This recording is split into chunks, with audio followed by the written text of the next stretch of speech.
द्रव्याणि तेषां गुणान् पर्यायानपि भूतभावि भवता सर्वान् सदा सर्वदा जानीते युगपत् प्रतिक्षणमतः सर्वज्ञ इति उच्यते।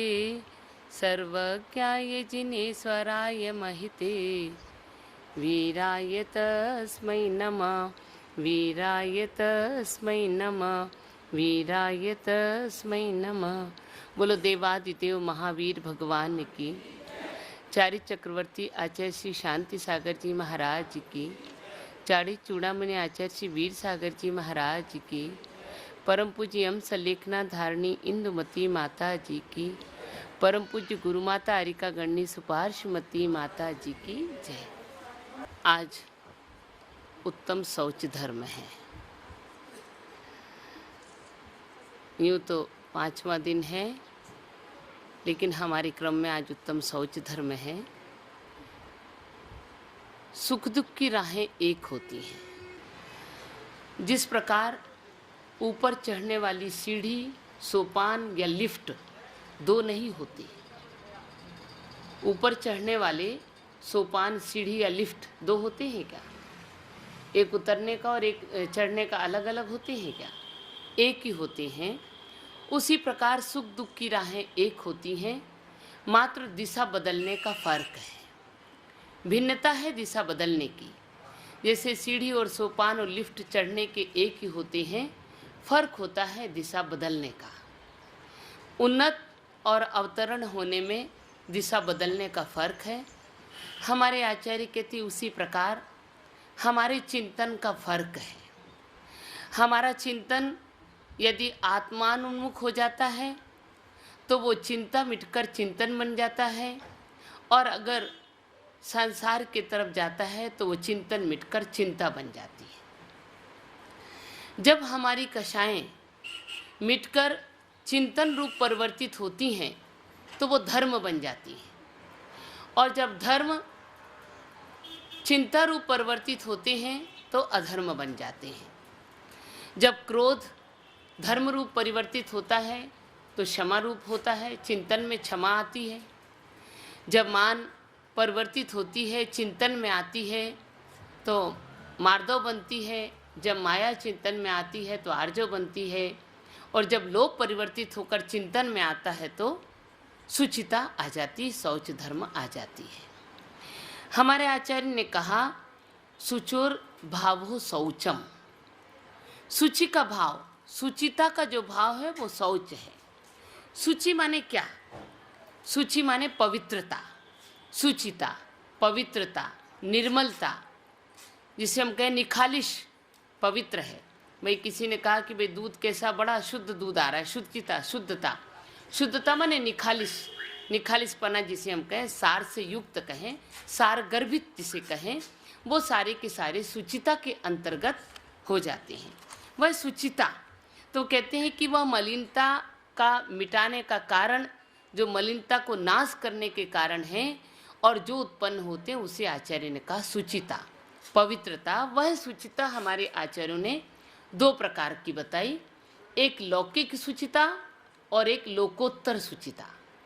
लौकिक सुचिता में काल, अग्नि, भस्म, मृतिका, गोबर, मट्टी, पानी, प्रायश्चित आदि के द्वारा जो सुचिता होती है उसे लौकिक सूची कही। काल की सुचिता में क्या कहा कि काल विशेष, समय विशेष के लिए, जैसे भाई बताया कि रजस्वला की महिलाएं 3 दिन तक अपवित्र होती हैं, चौथे दिन वो पवित्र होती हैं, काल सुचिता है।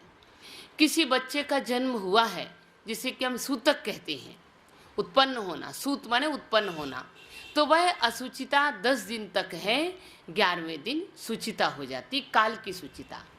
जैसे मृत्यु की सुचिता में कहा कि भाई 12 दिन तक असुचिता रहती है और 12 दिन के बाद पवित्र हो जाती है।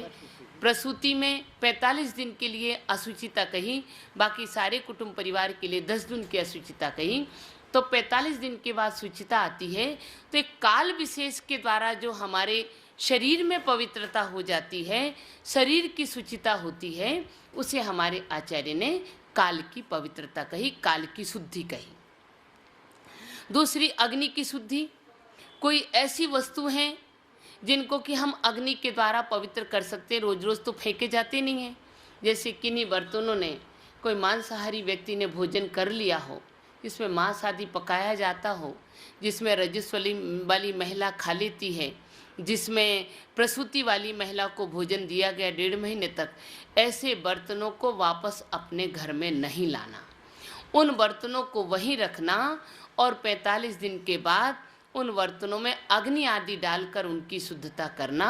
वह जो शुद्धि होती वो अग्नि शुद्धि है। आज तो कुछ रहा ही नहीं है। क्या कुछ? कोई रजस वाला का है, न कोई प्रसूति का है, न कोई सुचिता की बात है, न कोई असुचिता की बात है। ये बात कहना भी आज के युग में अपने आप की मखौल उड़ाना है। सुचिता शुद्धि की बात कहना ये धर्म की मजाक उड़ाना है। आज तो कुछ भी नहीं रहा।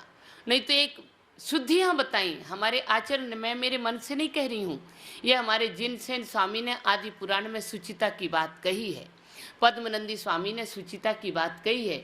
मैं अपने मन से नहीं कह रही कि सुचिता कैसी। तो वो एक शुद्धि की जाती थी। 3 दिन महिलाएं अपने बर्तन अपने पास रखती थीं, चौथा दिन स्नान करते, स्नान करने से पहले मांज धोकर रखते और उसमें अग्नि डालते थे, तब उन बर्तनों की शुद्धि होती थी। आज कौन आ रहा है, कौन जा रहा है, कौन खा रहा है। हमारे माता जी बहुत अच्छे कहते हैं, एक ब्रह्म कुंड बिछा रखा तुमने अपने अपने घरों में। एक ब्रह्म कुंड लगा रखा है जिसमें सारी वस्तुएं पड़ी हैं, आते जाओ लेते जाओ खाते जाओ, आते जाओ लेते जाओ खाते जाओ। कौन ब्रह्म कुंड है? कौन? डाइनिंग टेबल है ना ब्रह्म कुंड। नाम नहीं जानती माता जी, तो कहते ब्रह्म कुंड बना रखा है, डाइनिंग टेबल लगा रखी है, आते जाओ, उसको नौकर छुए, चाकर छुए, ब्राह्मण छुए, जो भी आने वाला छुए। कोई पवित्रता अपवित्रता की बात तो अब हमारे हृदय में रही भी नहीं है। जूता पहने हैं, चप्पल पहने हैं, चमड़े की जूतियां हैं, चमड़े की तुम्हारे क्या कमर में लगे पट्टे हैं, लघु शंका करके आए हैं, दीर्घ शंका करके आए हैं, लेटरिन में जाके आए हैं, पखाना में जाके आए हैं। कोई विचार है? आज कोई विचार नहीं। अब वो कहते विचार करने की जरूरत क्या है? हम तो समय सार को पढ़ने वाले समय सार के पाठी हैं और समय सार में का किसी प्रकार का भेद नहीं करना।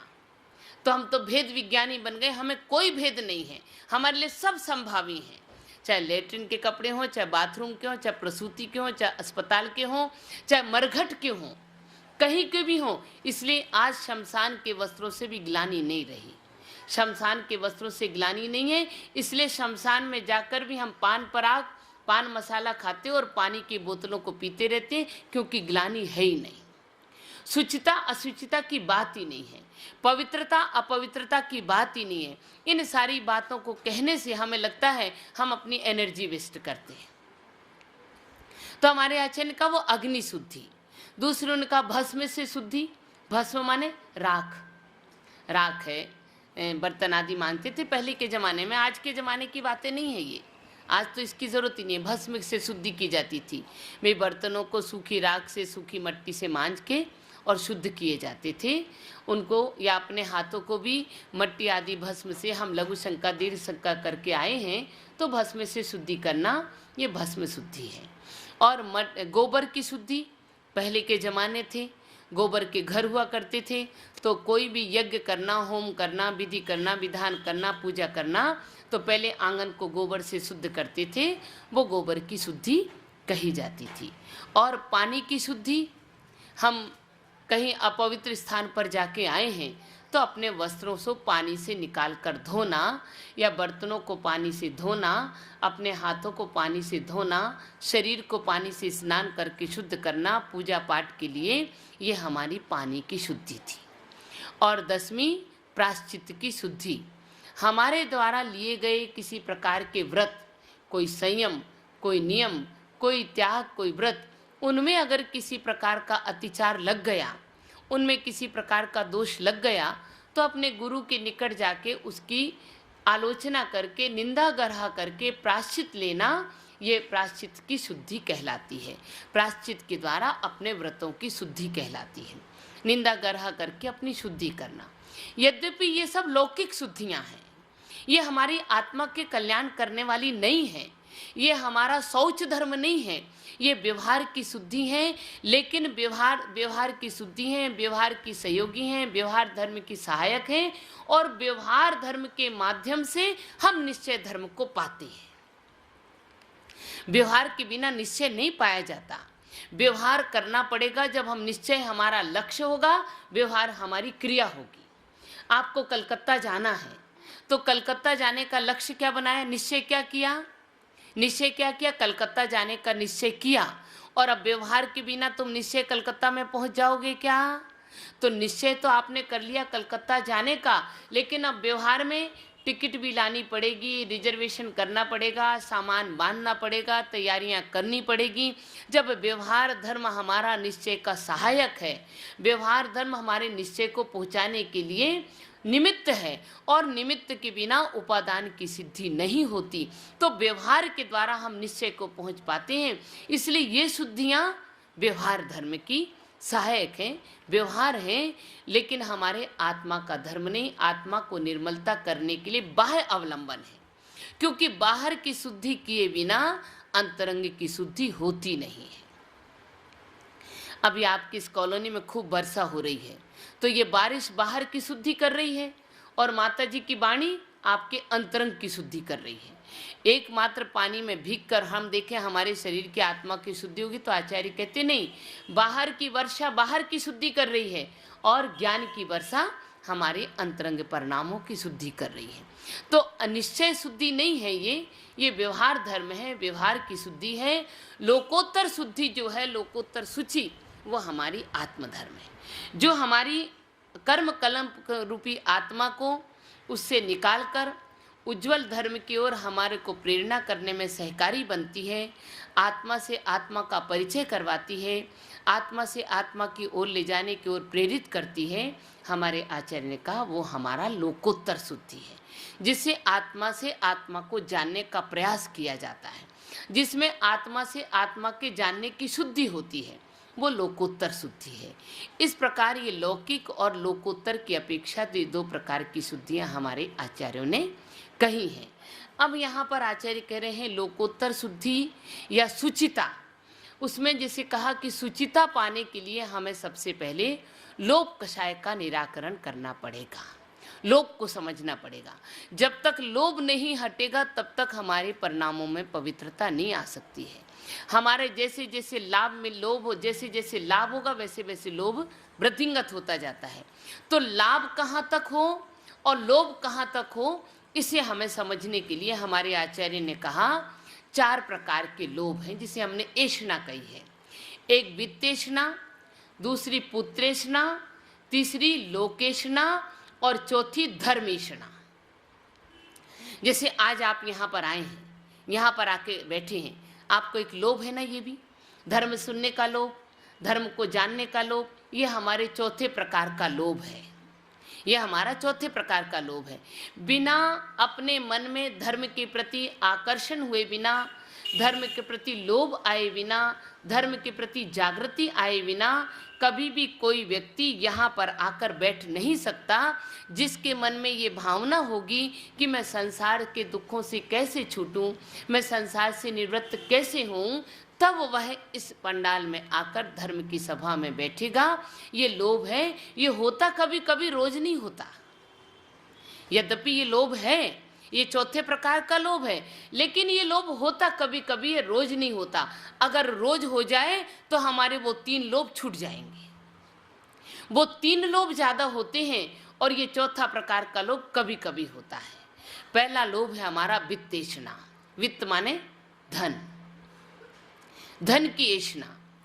धन की ऐषणा में व्यक्ति कितनी दौड़ लगा रहा है। एक साधु महाराज एक गरीब व्यक्ति के ऊपर उसकी भक्ति से खुश हो गए और खुश होकर उन्होंने उसके हाथ पर 10 लिख दिया, 1 और 0, 10 लिख दिया। उसके हाथ पर 10 लिखा। वह अपने घर गया और देखा मुझे रोज 10 रुपये की आमदनी होने लगी, और 10 रुपये की आमदनी होने के बाद उसकी रोजी रोटी अच्छी तरह चलने लगी। लेकिन वित्तेषणा, अब उसने विचार किया कि 10 रुपये से क्या होता है, अगर थोड़ा सा और ज़्यादा बढ़ जाए तो ज़्यादा अच्छा होगा। फिर गुरु के पास गया तो उन्होंने 1 शून्य और लगा दिया। 1 शून्य और लगाया तो 100 बन गया। अब 100 मिलने के बाद कुछ ज़्यादा सुविधा से उसकी जीविका का उपार्जन होने लगा। जब जितनी सुविधाएं बढ़ती हैं, यथा यथा लाभा तथा तथा लोभ, जो जो कहते हैं ना, जो जो भोग संयोग मनोहर मन वांछित फल पावे, तृष्णा नागिन त्यों त्यों डंके लहर जहर कर आवे। जो जो भोग संयोग मिलते हैं त्यों त्यों हमारी तृष्णा नागिनी और ज़्यादा वृद्धिंगत होती रहती है। अब मन में आया कि अगर 1 शून्य और लग जाए तो ज़्यादा अच्छा हो। गया महाराज के पास, गुरुदेव के पास, उन्होंने 1 शून्य और लगा दिया, 1000 हो गया। अब अपने सुख साधन की वृद्धिंगत और ज़्यादा हो गई। फिर थोड़ी और वृद्धि के पास की अभिलाषा से गया तो 1 शून्य और लग गया। जब 10,000 हो गए और 1 शून्य की और अभिलाषा हो गई तो लाख हो गए। जब लाख हो गए, अब गुरुदेव ने देखा कि इसकी ये वित्तेषणा समन नहीं होती, और वित्तेषणा समन भी नहीं हो रही। दूसरी बात, मैंने इसे जितना दिया है प्रसन्न करने के लिए, इसकी शमन करने के लिए, तो इसे मिला मैंने दिया, लेकिन ये कभी भी संसार के किसी के परोपकार भी कार्य नहीं कर रहा है, किसी के सुख दुख को निवारण का भी कार्य नहीं कर रहा है, किसी का परोपकार भी नहीं कर रहा है। और मैंने दिया इसको इसलिए है कि अपना भी करे और पर के उपकार का भी कार्य करे। जब वो और थोड़ा आगे बढ़ने के लिए उनके निकट आया तो उन्होंने क्या किया, गुरुदेव ने 1 के अंक को हटा दिया। क्या किया? 1 के अंक को हटा दिया। अब क्या बचा? 0 0 0। अब क्या बचा? 0 0 0। लोग के वित्तेषणा समन करने के लिए हमारे आचार्य ने कहा ये 0 भी कभी कभी बहुत उपयोगी होता है। अंक की संख्या के आगे 0 अगर लगाते चले जाएं तो वो हमारी वित्तेषणा को वृद्धिंगत करता रहता है, और अगर अंक को हटा दिया जाए तो 0 होने लगता है। 0 का तात्पर्य क्या? 0 का तात्पर्य क्या? हमारी आत्मा। पहले कहा जाता था ना, आत्मा को 0 में गिनती की जाती थी। पहले जब गणना होती थी, किसी वस्तु की गणना होती थी, तो क्या कहते थे? जब 1 नहीं कहते थे राम, जब 1 डालते थे तो कहते राम, दूसरा डालते 2, तीसरा डालते 3, तो 0 मतलब राम। जब हृदय हमारा राग देश ऐषणाओं से तृष्णाओं से 0 होगा, तब वहाँ राम का, परमात्मा का, भगवान का निवास होगा। जब तक शून्यता नहीं आएगी तब तक कुछ भी उस आत्मा का, उस भगवान का, राम का निवास नहीं हो सकता। एक व्यक्ति की एक किराने की दुकान थी, बीच में मुझे याद आ गया, एक व्यक्ति के किराने की दुकान थी, सारे के सारे डब्बे बड़े करीने से जमे थे, तरतब्दीद से जमे थे। सब चीज़ों में था एक साधु जो अपनी भिक्षा मांगकर उदर की पूर्ति करता था, लेकिन फिर भी शांति की अनुभूति नहीं। सब जगह जाता, कहीं मंदिर में, कभी मस्जिद में, कभी गुरुद्वारे में, कभी कहीं किस द्वार पर, किस तीर्थ पर जाता कि हमें शांति की प्राप्ति हो जाए, मुझे कुछ ऐसा आनंद मिल जाए कि जिसे मैं पाकर अपने आप को पालूं। उसने एक दिन जाते जाते मिठाई की दुकान के बगल में किराने की दुकान थी, किराने की दुकान के पास जाकर खड़ा हुआ और मालिक से पूछता, इस डब्बे में क्या है? उसने कहा धनिया। इस डब्बे में क्या? उसने कहा जीरा। इस डब्बे में क्या? उसने कहा मिर्ची। हर एक डब्बे को क्रम से पूछता रहा, और वो दुकानदार था, हर एक डब्बे में किसी न किसी वस्तु को बताता रहा। 2-3 डब्बे बीच में जब ऐसे आए तो उसने पूछा साधु ने, किस डब्बे में क्या? तो उसने कहा राम जी। फिर ऊपर की कतार को पूछा, उनने सब कुछ बताया, फिर लास्ट के डब्बे को बोले राम जी। तो वो कहता राम जी? राम जी मतलब क्या? तो उन्होंने डब्बे उठाकर कहा खाली है। खाली का तात्पर्य राम जी।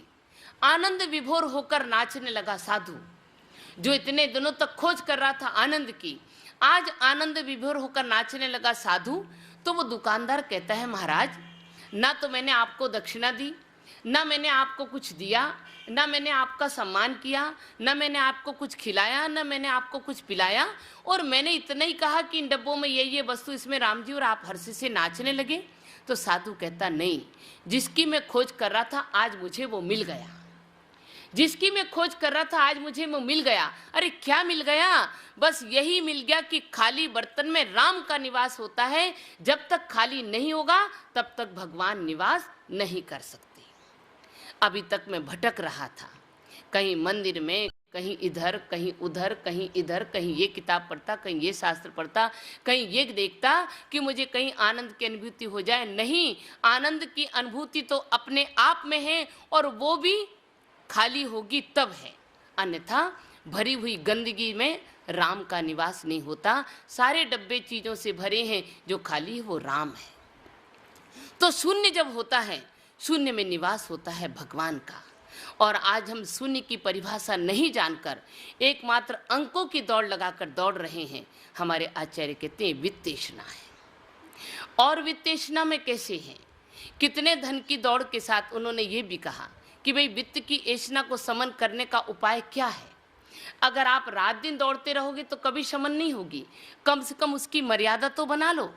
ठीक है, आपके जीवन में बहुत आवश्यकता है, करोड़, 2 करोड़ की, 5 करोड़ की, 10 करोड़ की, 1 अरब की, 2 अरब की, 10 अरब की, 50 अरब की, कुछ तो लिमिट होगी कि नहीं होगी? कुछ तो लिमिट होगी अपने जीवन की, कुछ तो लिमिट होगी वित्त के ऐषणा की।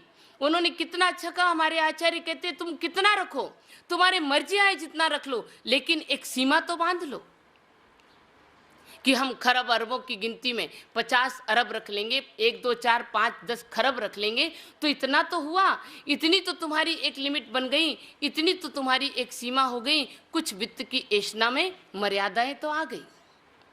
उनको आने के बाद कम से कम तुम्हारा मन बंध तो जाएगा। उनको मिलने के बाद तुम्हारे मन में एक शमन तो होगा।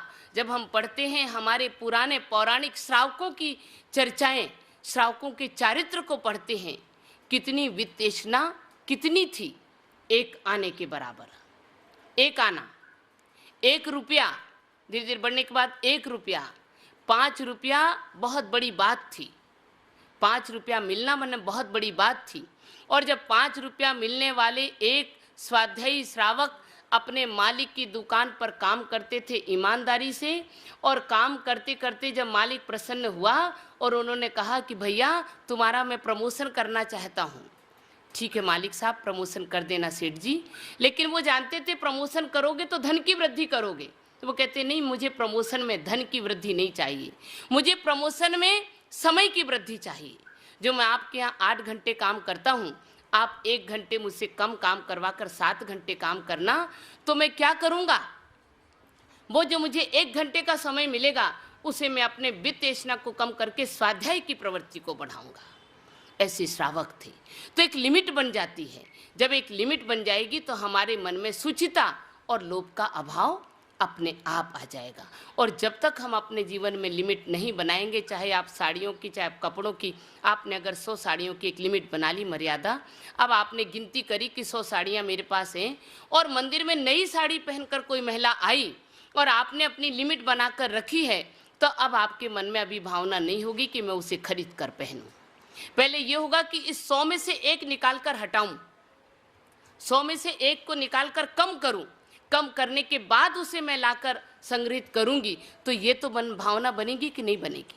और अनलिमिट बढ़ते चले जाएंगे तो जैसा पहना, जैसा देखा, जैसा खाया, उसे हम संग्रहित करने के लिए निरंतर लालायत बने रहेंगे। ये हमारी वित्त ऐषणा कभी समन नहीं होगी। बिना सीमा रेखा के आज का शौच धर्म हमें अपनी सीमा रेखा को बताने के लिए कह रहा है। अब पुत्र ऐषणा, आज पुत्र और पुत्रों की ऐषणा बड़ी विकराल रूप को धारण किए हुए बैठी है। हम अपने धर्म को भी ताक पर रखने के लिए तैयार हैं, लेकिन पुत्र और पुत्रियों की जो उनकी ऐषणा है, उनको जो धर्म कर्म से रहितता जो प्रवृत्ति चल रही है, हम उसके तरफ चले जा रहे हैं। हमारे आचार्य कह रहे हैं आज क्या हो रहा है? वो धन का लालच, धन के लोभ में आज जो विजाति विवाह की पद्धति चल रही है, इंटरकास्ट मैरिज, ये जो चल रही है, ये लोकेशना, वित्तेषणा और पुत्रेषणा है। हमारी समाज में क्या करें? माता जी के पास आते, कोई पढ़े लिखे लड़के ही नहीं मिल रहे हैं, कोई पढ़ी लिखी लड़कियां नहीं मिल रही हैं, सब कुछ मिल रहा है। पढ़े लिखे लड़के नहीं, ये बात नहीं है, ये नहीं है। वित्तेषणा कम है, वहाँ वित्त कम है। पढ़े लिखे लड़के नहीं है क्या जैन समाज में? ऐसी बात नहीं है। पढ़ी लिखी लड़कियां नहीं है, ऐसी बात नहीं है। हमारा वित्त नहीं है वहाँ पर, जिसकी हम चाहना करते हैं, जिसे हम पाने की लालसा रखते हैं, ऐसा वित्त उस घर में नहीं है, और उस वित्त की अभिलाषा से हम अपने हर जाति में अपने लड़के लड़कियों का विवाह करने के लिए तत्पर हो रहे हैं। हमारे आचार्य कहते हैं हम कहाँ जा रहे हैं? उस वित्त ऐशना के लिए लगे हुए हैं, उस पुत्र ऐशना के लगे हैं। कितनी महिलाएं आती हैं, क्या करें, हमने जीवन भर खाया तो नहीं है, लेकिन अब लड़के के लिए खाना पड़ता है। अरे ऐसी क्या बात है, लड़के के लिए खाना पड़ता है? कल लड़का अगर तुमसे ये कह दे कि मेरा दोस्त कहता मैं तो तेरी माँ के साथ सोऊंगा, तो क्या लड़के के लिए सो जाओगे? कैसी गजब बात है ये कि लड़का अगर कह दे कि माँ मेरे साथ बैठ के शराब पियो, तो पीने लगोगे, मेरे साथ बैठ के जर्दा तम्बाकू खाओ तो खाने लगोगे। ये पुत्र ऐशना है, ये पुत्र ऐशना है।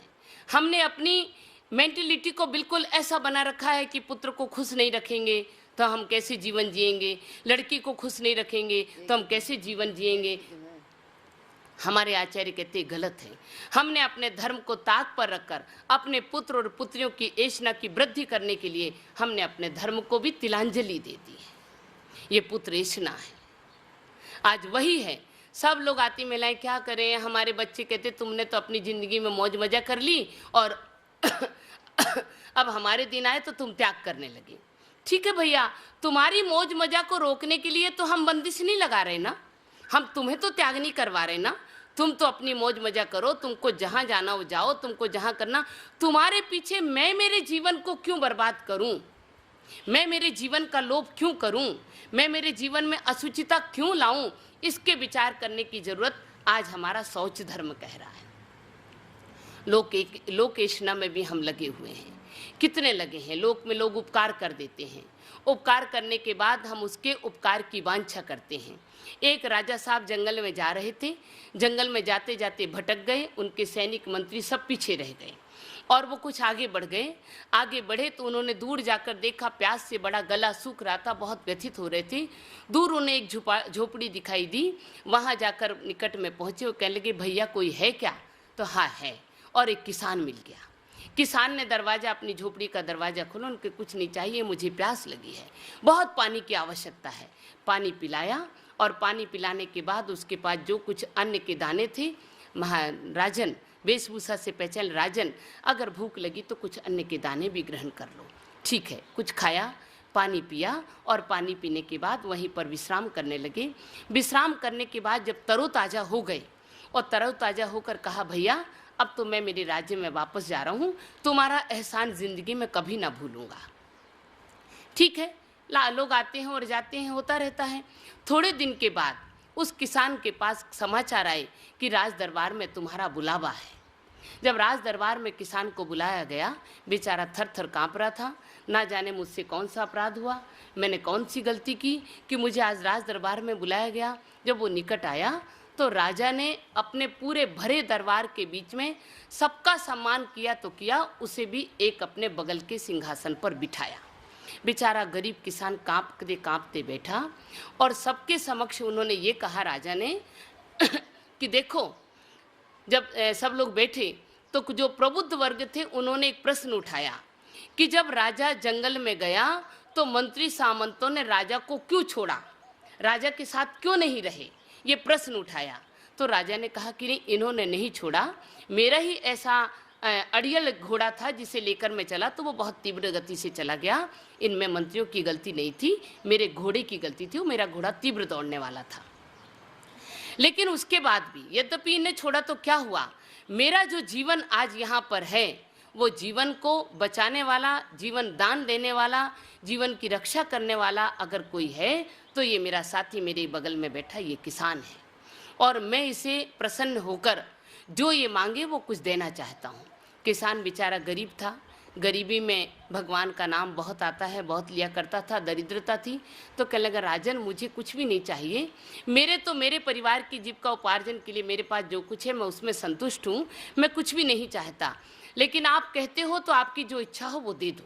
तो उन्होंने कहा ठीक है, मैं चाहता हूँ कि तुम अपने पैरों से दौड़कर जितनी भी जमीन तुम चाहो घेर कर, जितनी चाहो वो तुम ले लो, जितनी तुम घेरोगे पूरी पूरी की जमीन मैं तुम्हें दे दूंगा। ठीक है, किसान के मन में आखिर था तो किसान मनुष्य था, उसने ठीक है दौड़ लगाना शुरू कर दिया। और दौड़ लगाते लगाते लगाते लगाते, क्योंकि इतना एक शर्त थी कि एक लाइन लगाई गई थी, सुबह से दौड़कर या जितनी तुम्हें ज़मीन चाहिए उस लाइन पर वापस आ जाओ सूर्यास्त के पहले पहले, उतनी ज़मीन तुम्हें दे दी जाएगी। दौड़ते दौड़ते बेहतासा दौड़ते दौड़ते दौड़ते वो गया, और जब जिस लकीर पर उसे आना था उस लकीर पर आने से 10-25 कदम के पहले इतनी तेज दौड़ के कारण उसकी श्वास की गति बहुत तीव्र होकर अवरोध को प्राप्त होने लगी, और लकीर पर आने के पहले वहां चक्कर खा के गिर गया। ऐसा गिरा कि वापस उठा नहीं। वो लोकेशना कहाँ गई? आचार्य कहते ये कहानी सुनकर हम थोड़ी देर के लिए तो अपने आप को कहने लगते कैसा मूर्ख था। अरे थोड़ी सी जमीन नाप लेता, जितनी आवश्यकता थी, गज, 2 गज, 50 गज, 100 गज, 1000 गज, 5000 गज से 1 लाख गज, कितनी भी नाप लेता तो शाम तक वापस तो आ जाता। लेकिन अपन भी तो विचार करके देखो कि उसने आखिर जब मर गया, मरने के बाद कितनी जमीन लगी? 2 गज जमीन बस, और उससे ज़्यादा जमीन नहीं लग सकी। लेकिन बेहतासा दौड़ता रहा, किसके लिए? बहुत अधिक जमीन की लालसा से। हमारे आचार्य कहते वही दौड़ तो हमारी है। 1 करोड़, 2 करोड़, 5 करोड़, 10 करोड़, अरबों खरबों की दौड़ में दौड़ रहे, बेहतासा दौड़ रहे हैं, और उस दौड़ में एक दिन थक कर गिरेंगे, और क्या होगा? राम नाम सत्य है और सबका यही अंत है, सबका यही अंत होने वाला है। बेहतासा दौड़ता दौड़ता आखिर अपने आप को समाप्त कर देता है। समाप्त करके कुछ भी ना पा सका। ये हमारे आचार्य कहते लोकेशना है। ये लोक में होने वाले, हम एक बिल्डिंग बनाते हैं, लोकेशना के कारण दूसरी और तैयार करने लगते हैं। एक प्लॉट बनाते दूसरा और खरीद लेते हैं। एक गाड़ी खड़े करते हैं, पड़ोसी को देखकर दूसरी गाड़ी और खड़े कर देते हैं। ना जाने कितनी हमारी लोकेशना बढ़ती चली जा रही है। ये पुत्रेशना, लोकेशना और वित्तेशना में मानव अपने आप को खत्म करता चला जा रहा है, फिर भी आनंद की अनुभूति कर रहा है, फिर भी आनंद की अनुभूति कर, क्योंकि ये लोभ कषाय है।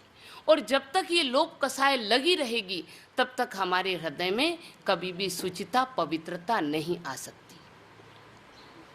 शुचिता, पवित्रता लाने के लिए हमें लोभ कषाय को मिटाने के लिए, ठीक है आपने व्यापार की वृद्धि की है, आप व्यापार बढ़ाओ, व्यापार बढ़ाने का यहाँ मनाही नहीं है। व्यापार बढ़ाने के बाद आने वाले धन का उपयोग कैसे करो, उस धन को क्या करो, उस धन को किस में लगाओ, उस धन का उपयोग जितना हमारे लिए आवश्यकता उतना हम रखें, बाकी हमारे दूसरे के अगर काम आता तो उसे भी तो दे सकते हैं। लेकिन हम तो ऐसे जीव हैं कि हमारी जो साड़ियाँ भले ओल्ड फैशन की हो गई, उनको भी हम अलमारी में और बक्सों में दबा कर रखते हैं, न जाने कैसे काम आ जाए, किसी को दे भी नहीं सकते। और देने की प्रक्रिया जिसके हृदय में नहीं आती है, तो हमारे आचार्य कहते संचय करते करते व्यक्ति का संग्रह बढ़ता है, और संग्रह बढ़ने के बाद आकुलताओं के सिवा कुछ भी नहीं मिल सकता। और वह लोभी व्यक्ति इतना ही नहीं, खुद तो दे सकता नहीं, और अगर कोई देता है तो देख भी नहीं सकता। अगर कोई देता है तो देख भी नहीं सकता। देने वाले को देख कर देखता है ये कैसे मूर्ख हैं, कैसे लुटा रहे हैं, कैसे लुटा रहे हैं। इसीलिए कोई एक व्यंग में कहा, ये हमारी भव्य प्रमोद नाम की किताब में उन्होंने कहा कि एक उसका पति बड़ा कंजूस था, निरंतर अपने घर में खाली संचय करता रहता। तो एक दिन जब वो बाजार से लौट के आया तो लौट के उसका मुख बड़ा उदास था। तो वो कहती है, नारी पूछे सोम से तेरो बदन मलिन, नारी पूछे सोम से क्यों तेरो बदन मलिन, का तेरो कछ गिर गयो या काहू को दीन।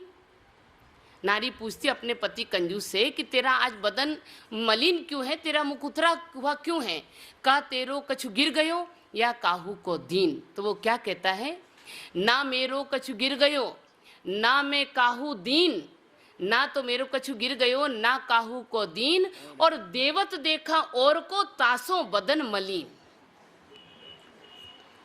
ना तो मेरा कुछ गिरा है और ना मैंने किसी को दिया है, लेकिन दूसरों को देता हुआ देखकर मेरा बदन मलिन हो रहा है कि कैसे लोग हैं, ये धन संपत्ति कितनी मुश्किल से मिली है, क्यों व्यर्थ में खर्च कर रहे हैं। इसी बात को उन्होंने और आगे बढ़ाया, कहते वो संपत्ति किसके पास रहती है, वो संपत्ति किसके पास रहती है। तो वो क्या कहती है संपत्ति कि देखो योद्धा घर जाऊं तो रण में जूझ मरे। अगर योद्धा के घर जाता हूं तो रण में जूझ मरे। योद्धा घर जाऊं तो वो रण में जूझ मरे। ज्ञानी घर जाऊं तो सौत मेरी सरस्वती। योद्धा घर जाऊं तो रण में जूझ मरे, और ज्ञानी घर जाऊं तो सौत मेरी सरस्वती। और ज्ञानी घर जाऊं तो सौत मेरी सरस्वती। दानी घर जाऊं तो बांट दे ये थाल भर। दानी घर जाऊं तो बांट दे ये थाल भर। चोखो मेरो कंजूस पूजा करे रात दिन। चोखो मेरो कंजूस पूजा करे रात दिन। तो वो क्या कहती है, यदि योद्धा के घर में जाता हूँ तो वो रण में जूझ जूझ कर मर जाता है और मेरे तरफ लक्ष्य नहीं रखता है।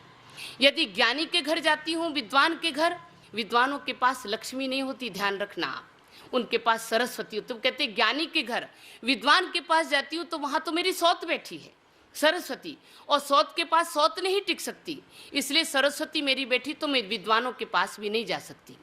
और अगर दानी के पास जाती हूँ तो वो तो थाली भर भर बांटता रहता है, मेरी कीमत ही नहीं करता। तो मेरा कंजूस बहुत अच्छा सेठ है कि रोज़ तिजोरी की ताली खोलता है, चाबी से तिजोरी खोलता, रोज़ अगरबत्ती दीपक लगाकर और मेरी पूजा करता है, इसलिए मैं उसके पास जाती हूँ और किसी दूसरे के पास नहीं रहती हूँ। तो कहते वो सरस्वती लक्ष्मी भी वो कहती है कि मैंने देवत देखा और को तासों बदन मलिन। मैंने दूसरों को देता देखा, इसलिए मेरा बदन मलिन है और बाकी मेरा कुछ भी गिर नहीं गया है।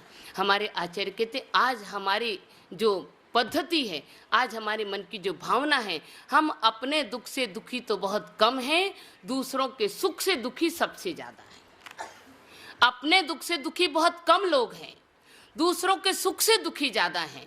अगर हमारे पड़ोसी के घर में एक कार आ गई तो क्यों आ गई, कैसे आ गई, कहाँ से ले आए, इसकी खोज खबर करने के लिए अपने पास पड़ी स्कूटर में घूमकर उसका आनंद नहीं लेंगे, उसकी कार कहाँ से आई, इसके लिए हम जूझ मरते हैं।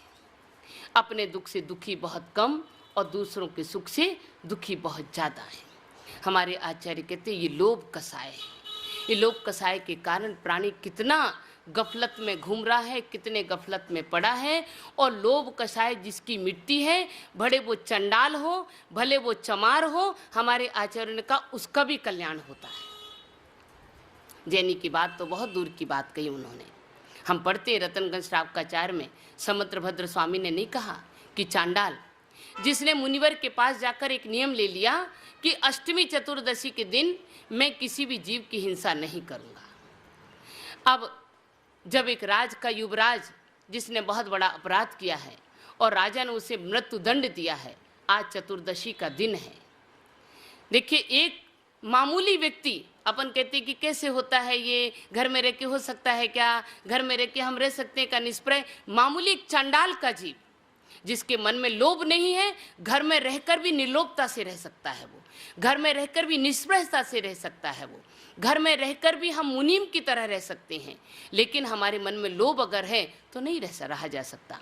अब नियम ले लिया कि अष्टमी चतुर्दशी में किसी जीव को नहीं मारूंगा। अब राजा का युवराज को फांसी देने का हुक्म आया है और राज दरबारी आ रहे हैं। आज चतुर्दशी का दिन है। चंडाल अपने घर में बैठा है और घर में उसने दूर से देखा कि राज दरबारी आ रहे हैं, जरूर किसी न किसी को आज मारने का हुक्म मिलेगा। तो अपनी पत्नी से कहा कि सुन देख, वो राज दरबारी आ रहे हैं, अगर वो कहेंगे कि तेरा पति घर में है क्या, तो कह देना नहीं वो तो बाहर गए, और अगर वो ये पूछे कब आएगा तो कह देना मालूम नहीं कब आएगा। ये भी मत बताना कि कब आएगा, क्योंकि समय की अवधि बता दोगे तो वो समय टाल देंगे और मुझे हिंसा करनी पड़ेगी, और आज मैं हिंसा नहीं करूँगा। धर्म की जागृति थी मन में। अपनी पत्नी को समझा दिया, बुझा दिया और दरवाजे पर बिठा दिया और पीछे घर में जाकर छुप गया।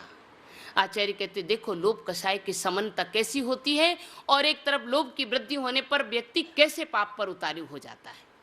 अब जब आए दरबारी, आए राज दरबारी, और पत्नी से पूछा कि अरे तेरा पति कहाँ गया, चंडाल कहाँ है? तो वो कहती नहीं आज तो वो बाहर गए हैं। क्यों, क्या काम है? अरे आज तो युवराज को फांसी देना है। नहीं वो तो नहीं है, बाहर गए, कब आएंगे? कोई निश्चित नहीं कि वो कब आएंगे, तेरे तो कर्म ही फूटे हैं। दरबारी क्या कहते हैं उस पत्नी से कि तेरे तो कर्म ही फूटे हैं, क्यों भाई, क्या बात है? अरे आज तो इतना धन मिलता, इतना धन मिलता कि जिसका कोई पार ही नहीं है। आज तो तू पूरी ऊपर से लेके नीचे तक सोने हीरे मोती से सज जाती। इतने बढ़िया बढ़िया आभूषण मिलते, इतने बढ़िया बढ़िया कपड़े मिलते कि कपड़ों की बिक्री मात्र से तेरा दारिद्र्य मिट जाता, और आभूषणों की तो बात ही क्या है। वह जो चंडाल की पत्नी थी, मायाचार की पुतली थी, लोभ की लहरें जिसके हृदय में लहरा रही थी, इस बात को सुनते ही इतना वैभव, इतना धन मिलता, और स्त्री को चाहिए क्या? हमारे आचार्य ने कहा है एक विनोद में कि अगर पत्नी को खुश करना है तो नए नए गहने देते जाओ, और चाहे जौन सा काम करवाते जाओ, नए नए गहने, आभूषण और कपड़े, रुपए देते जाओ, और चाहे जैसा काम करवाते जाओ। मुझे अफसोस होता है इस बात का कि टीवी में देखकर जो महिलाएं सजती हैं या उनका अनुकरण करती हैं, जो संवरती हैं, मुझे एक बात का ये अफसोस होता है कि टीवी में काम करने वाली महिला तो पैसे देकर अपने शरीर को बेच रही है, पैसे देकर अपने शरीर को श्रृंगारित कर रही है, पैसे लेकर अपने शरीर का प्रदर्शन कर रही है। लेकिन हमारी ये महिलाएं, इनको कौन सा पैसा मिल रहा है? ये कौन से पैसे में जा रही हैं? क्यों देख देख कर अपनी संस्कृति का विनाश कर रही हैं? क्यों देख देख कर अपने संस्कारों को मिटा रही हैं? वो तो पैसे देकर बिक रही हैं, पैसे देकर अपने शरीर को पोस्टरों में अपनी जगह जगह लगा रही हैं, और उनका अनुकरण करके क्या वो आदर्श नारियां हैं? जो उनका अनुकरण करके हम अपने वस्त्र, हम अपना आभूषण, हम अपनी वेशभूषा, हम अपना खान पान, हम अपने बाल, हम अपना रंग, ये सब उनको देख देख कर हम क्यों बिगड़ रहे हैं? क्यों अपनी संस्कृति का विनाश कर रहे हैं? वो तो पैसे में बिकने वाली हैं, लेकिन तुमने अपनी संस्कृति को क्यों बेच रहे हैं? विचार तो करना चाहिए। उनको देख देख कर लड़के क्या, लड़कियां क्या, उनको देख देख कर पहन रहे हैं, उनको देख देख कर लगा रहे हैं। वो तो अपने आप को बेचकर या अपने श्रृंगार को दिखाकर धन की अभिलाषा कर रहे हैं। तुम्हें किस चीज की अभिलाषा है? तो कहा कि स्त्री, उसके हृदय में कितनी कुटिलता धन के लिए। धन का नाम सुनते ही उसके मुख में पानी आने लग गया, और वही लोकेशना या वित्तेशना में बहने लग गई। अब क्या कह रही है?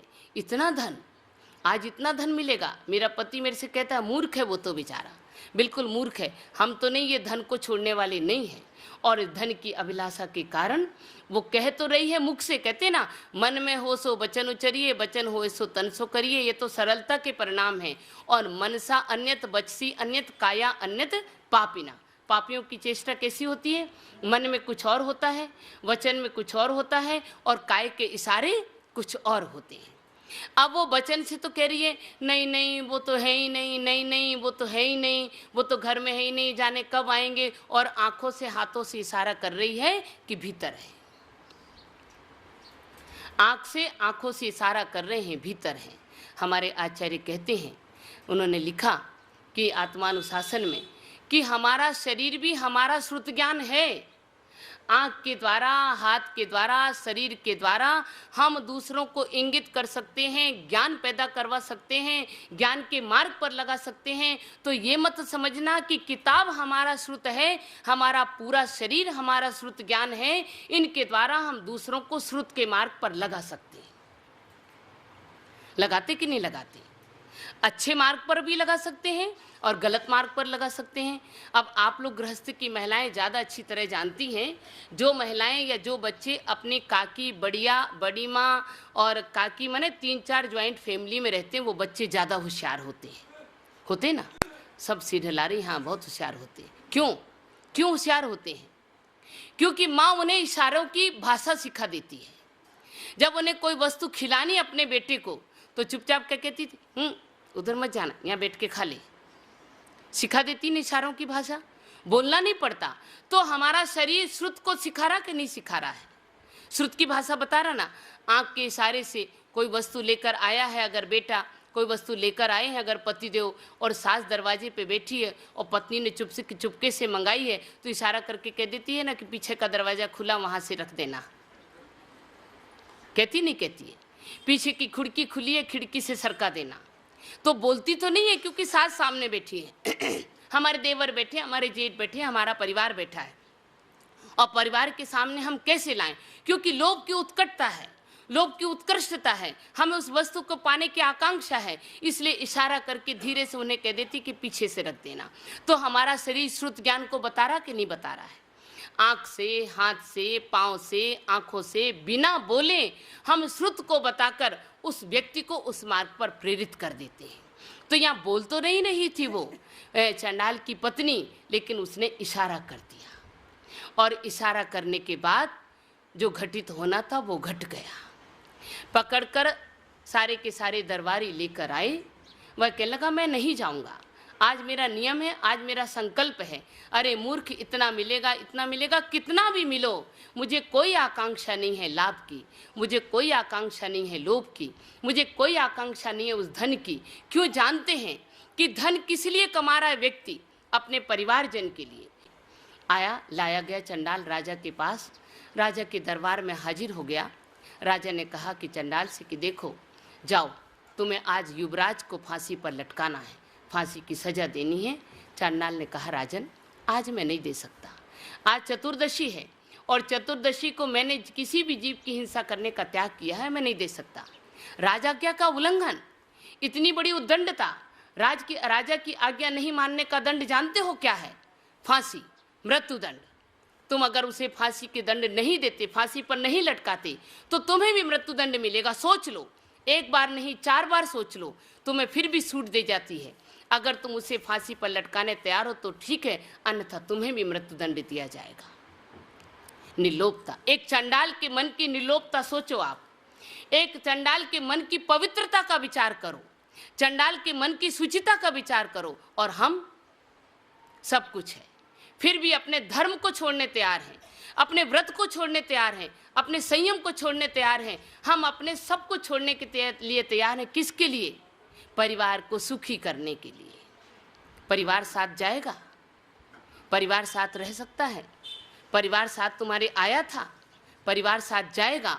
और वहाँ वो चंडाल की पवित्रता देखो, अनुकरणीय है हमारे लिए।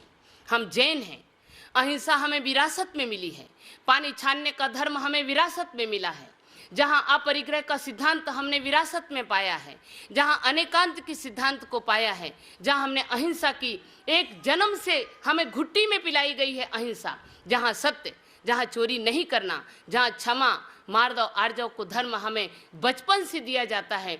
ऐसे जैन धर्म में उत्पन्न होने वाले व्यक्ति की अपेक्षा वो चांडाल उत्तम है, जो निर्लोभता के, शुचिता के मार्ग पर शौच धर्म को पाने के लिए अपने आप को बलिदान देने के लिए तैयार हो गया। लेकिन नहीं, मैं आज किसी भी जीव की हिंसा तो नहीं करूंगा। राजन, आपकी इच्छा हो जैसा दंड दे दो, लेकिन मैं नहीं करूंगा। ये हमारे लिए आदर्श जीवन होते हैं। आदर्श जीवन को हमें अंगीकार करने के लिए इनको पढ़े बिना हम अपने जीवन में आदर्शता लाएंगे कैसे? इसलिए आचरण का पढ़ कहाँ रहे हैं हम? तो वो टीवी देख रहे हैं, हम तो उन उपकरणों को देख रहे हैं जो विषय वासना की ओर ले जा रहे हैं। हम इन उपकरणों को नहीं देख रहे जो हमें संयम की साधना और निर्लोभता के मार्ग पर ले जाने के लिए। हम कभी कभार सुन लेते हैं, 10 दिन में सुन लेते हैं, कोई आते हैं कैसे रूप से सुना देते, कोई आते कैसे रूप से सुना देते हैं, और सुनने के बाद उठते हैं और झड़का के चले जाते हैं। उसे अंगीकार करने का हमारे पास समय नहीं होता, उसे स्वीकार करने के लिए हमारे पास समय नहीं, उसे चिंतन करने के लिए हमारे पास समय नहीं है। और जब तक हम इन बातों का चिंतन मनन नहीं करेंगे, तब तक हमें अपने संसार के प्रति, हमें अपने धन वैभव के प्रति, हमें अपने घर के प्रति, परिवार के प्रति कभी भी विरक्तता के भाव नहीं आ सकते। ऐसा नहीं है कि एक व्यक्ति घर में रहकर वैरागी नहीं बन सकता। अगर नहीं था तो भरत के उदाहरण दे देकर क्यों दुहाइयाँ देते हो लोगों को? अगर नहीं रह सकता था घर में वैराग्यपन रहकर, तो भरत का नाम ले लेकर क्यों दुहाइयाँ देते हैं हम? क्यों हमारे शास्त्रों में लिखा गया कि घर में ही वैरागी? अरे इतने क्यों डूब रहे हो कि लड़के के लिए, लड़की के लिए, बहू के लिए हम रात में खा रहे? आश्चर्य की बात है, आश्चर्य की बात है। पति ने कह दिया तो हम रात में खा रहे हैं, पति ने कह दिया तो हम शराब पीने लगेंगे, पति कह देगा तो हम मांस खाने लगेंगे, पति कहेगा तो हम और भी अनर्गलता करने लगेंगे। पति को संबोधन करना है। तुम्हारे यहाँ परसों नाटक हुआ था रानी चेलना का, क्या देखा? तालियां बजाई, ही ठीठी करे, चल पड़े। क्या देखा? रानी चेलना ने कैसे परिवर्तन किया पति का? क्या तुम नारियां नहीं हो? क्या तुम उस युग में नहीं जन्मी हो? क्या महावीर के सिद्धांतों का संस्कार तुम में नहीं आया? तो हम जैन नाम के कलंक हैं। हम ये कहेंगे कि हम इतने बड़े बड़े शास्त्र किताबों को पढ़ते हैं, देखते हैं, नाटक करते हैं, नाटक करवाते हैं, नाटकों को देखते हैं और फिर भी कहते क्या करें, ये मानते नहीं हैं। चेलना जैसी एक मर्दांगना नारी थी जिसने अपने पति को सन्मार्ग पर लगा दिया और जैन बना दिया। तुम में वो नारित्व जगाओ, तुम में वो अपने धर्म को समझो, धर्म को जानो। ये नहीं पति को कैसे भी खुश किया जा सकता है, यह आवश्यक नहीं कि उसके साथ रात में रोटी खाओगे तभी खुश रहेगा। पति को खुश करने की बहुत सी कलाएं हैं। हमारे आचार्य ने कहा 64 कला और 72 कलाएं बहुत बताई हैं। उनको खुश करने की तुम बहुत कला जानती हो। तुमको सिखाने वाली बहुत सी टीवियां, बहुत से उपकरण विज्ञान ने दे दिए पति को खुश करने के लिए, लेकिन धर्म को तिलांजलि देकर पति को खुश करने का प्रयास मत करो। ये हमारा धर्म नहीं सिखाता। ये हमारे 10 लक्षण धर्म प्रतिदिन तुम्हें एक शिक्षा देते हैं। ये इसलिए आते हैं प्रतिवर्ष कि तुम्हें कोई ना कोई शिक्षा देने के लिए। एक मिसाल है वो चांडाल का जीवन। वो क्या कह रहा है, राजन जैसा दंड देना हो दे दो, मंजूर करता हूँ, लेकिन आज तो मैं फांसी पर नहीं चढ़ाऊंगा। बहुत क्रोध में लाल पीले हो गए राजा और कहते जाओ युवराज को और चांडाल को दोनों को समुद्र में फेंक दो, जहाँ कीड़ों मकोड़ों से भरा समुद्र में डाल दो। मंजूर है। चल पड़ा। कैसा चला? नीचे निगाह करके नहीं चला, सीना तान कर चल रहा है। धर्म के ऊपर बलिदान देने जा रहा हूँ, सत्य और संयम के ऊपर बलिदान देने जा रहा हूँ, गुरु के वचनों की निष्ठा से युक्त होकर जा रहा हूँ। जिसको गुरु और धर्म के प्रति निष्ठा होगी उसका बाल बांका नहीं कर सकता कोई। बड़ी निष्ठा और बड़ी सत्यता और निर्लोपता और सुचिता के साथ जा रहा है। हृदय में गुरु के प्रति आस्था है, धर्म का दीप जलाकर रखा है, धर्म की मसाल जलाकर रखी है। क्या करेगा? वही एक प्रकाश स्तंभ बनाया है और जा रहा है। जाकर दोनों को समुद्र में डाला। युवराज को तो मगरमच्छों ने खा लिया, लेकिन चंडाल को खाया क्या मगरमच्छों ने? नहीं, एक सिंहासन खिल गया और सिंहासन पर चांडाल बैठा है। एक सिंहासन बन गया, सिंहासन पर चांडाल बैठा है। ऊपर से देवों के द्वारा फूलों की वर्षा हो रही है, जय जयकार कर रहे हैं। सारा का सारा नगर पीछे पीछे दौड़कर आ रहा है। क्या हुआ? चमत्कार चमत्कार चमत्कार और चमत्कार को नमस्कार। ये चमत्कार को नमस्कार है। ये चमत्कार ऐसे नहीं कि छोटे मोटे हो गए, हाँ ये काम हो गया, ये काम नहीं, ये बड़ा चमत्कार था। सारे के सारे नगरवासी राजा तक जब ये समाचार पहुंचे, राजन देखो तो सही क्या हुआ, क्या हुआ? चांडाल को आपने तो नहीं समुद्र में गिरवाया, लेकिन सिंहासन पर बैठा। क्या साथ लेकर गया था? सिंहासन साथ लेके गया था? सिंहासन साथ लेके गया था कि समुद्र में जाके उस पर बैठ गया? क्या किसी व्यक्ति ने, जन समुदाय ने बना दिया था वहां पर जाकर, या किसी ने और ने निर्माण कर दिया था? नहीं, ये भक्ति थी, ये श्रद्धा थी, ये आस्था था, ये विश्वास था, ये धर्म की पाठशाला में सीखे हुए पाठ को अनुकरण करने का एक उसके पास अवलंबन था। जय जयकार होने लगी। राजा ने क्षमा याचना की, सारे लोग क्षमा याचना करने लगे और क्षमा याचना करके जैन धर्म की जय जयकार हुई, शौच धर्म की जय जयकार हुई। ये निर्लोपता है, ये उत्तम शौच धर्म है।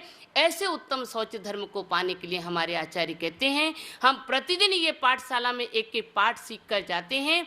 अगर अपने जीवन में उस शिक्षा को नहीं उतारा तो हमारा जीवन जैसा जा रहा है वैसा बीतता चला जाएगा और हमें कुछ भी प्राप्त होने वाला नहीं है। बोलो महावीर भगवान की, परम पूज्य गुरु माता अरिका गणनी सुपार्श्वमती माता जी की।